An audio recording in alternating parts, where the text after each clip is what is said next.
एकदम जो नीचे वाले अधिकारी हैं उनको आपने अरेस्ट कर लिया या 2 मिनट के लिए 2 दिनों के लिए रख लिया। अब आप लोन लेकर मुश्किल से हमें पढ़ाते हैं, हम लोग स्ट्रगल कर रहे हैं। वो ये कह रहे हैं, इंतजार कर रहे हैं कि हमारी नियुक्ति की लिस्ट आएगी, पेपर लीक हो जाता है, हम एग्जाम देते हैं, कुछ पता नहीं चलता, उसके बाद फिर हम दोबारा देते हैं। सदन में रोज आते हैं, आप ना तो यहाँ पे आप चर्चा करना चाहते हैं, ना ऑपोजिशन को आप पॉइंट उठाने देते हैं, आप डिस्कस नहीं करना चाह रहे हैं। राहुल जी लगातार इस मुद्दे को उठा रहे हैं काफी समय से, ये कोई नया मुद्दा नहीं है, लेकिन इशू ये है कि ये बार बार हो रहा है और इस पे कोई कार्रवाई नहीं होती है।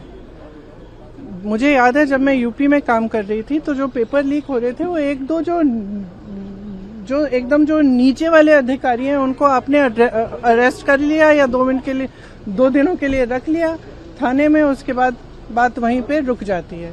किसी पर कार्रवाई नहीं हुई है, किसी पर कोई ठोस कार्रवाई नहीं हुई है। अब ये मुद्दा इतना ज्वलंत इसलिए है क्योंकि देश के युवा हैं ये, और ये समझ रहे हैं कि हमारे फ्यूचर, हमारे भविष्य के लिए क्या है।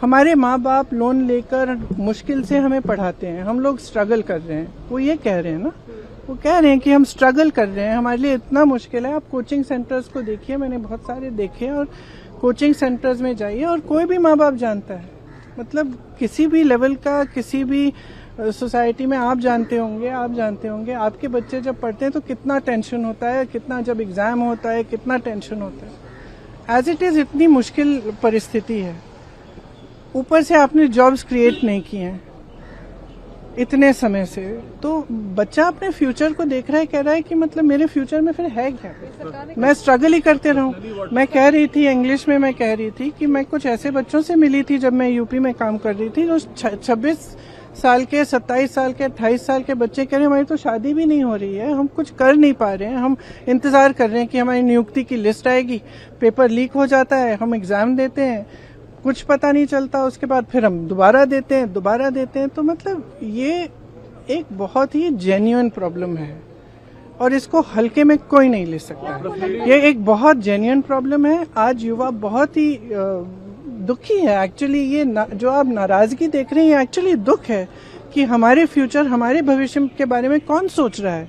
और इनकी सिंपल सी चीज है, आप प्रधानमंत्री हैं, आपकी जिम्मेदारी है, ये युवा है, हम सब इस सदन में रोज आते हैं, आप ना तो यहाँ पे आप चर्चा करना चाहते हैं, ना ऑपोजिशन को आप पॉइंट उठाने देते हैं, आप डिस्कस नहीं करना चाह रहे हैं। ये सदन है किसका? ये उन्हीं युवाओं का है ना जिसको आप रोक रहे हैं बाहर, जिन पर आप लाठीचार्ज कर रहे हैं, जिन पर आप आंसू गैस चला रहे हैं। ये तो मतलब ये सदन ही उनका है, हम सब यहाँ हैं, किसने हमें यहाँ रखा है? उन्होंने ये रखा है।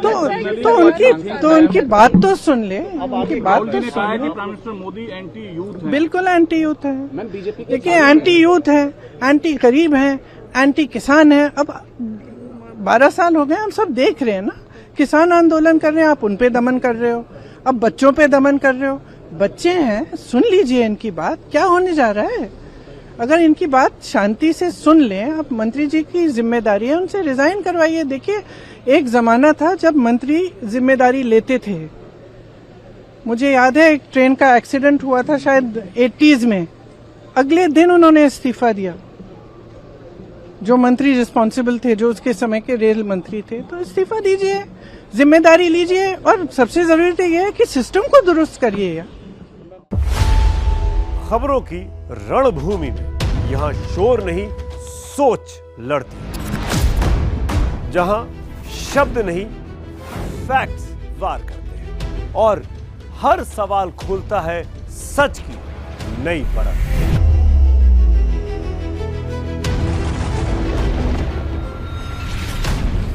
चक्रव्यूह आपके अपने सुमित अवस्थी के साथ सोमवार से शुक्रवार शाम 6:57 पर टाइम्स नाउ नव भारत पर।